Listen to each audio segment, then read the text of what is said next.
started when the chair of the Greater Houston Partnership was Bobby Tudor. And Bobby Tudor stood up at the annual meeting at the Greater Houston Partnership and said out loud what I think everyone had been thinking, but no one was ready to say in Houston, which was, we have to really think about the energy transition and what it means for Houston, or we're going to find ourselves looking up 10 years from now and being left behind. Do we have a responsibility to be in the driving seat of that energy transition? Is that something that we should be doing? Absolutely, 100%. I think when this work started back in 2020, in the middle of COVID, there was this view that somehow we were going to move to a completely new energy system and leave all of the existing traditional energy system behind. And that was how the energy transition was going to play out. It was going to be 100% renewables, 100% new technology.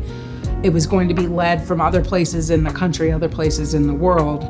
But the reality is there is a lot of energy infrastructure that exists in the US and globally that has been built over decades. We can't afford to replace all of that. We can't afford to get rid of what we've created.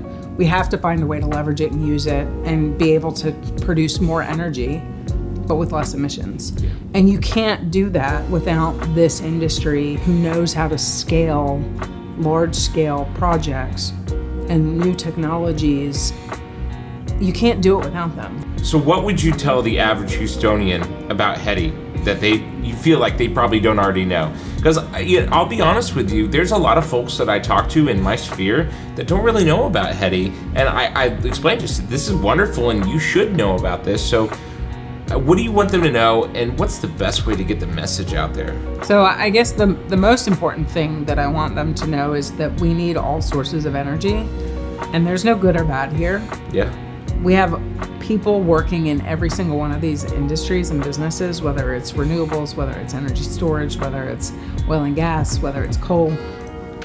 They are good, hardworking people who are trying to provide the world with energy.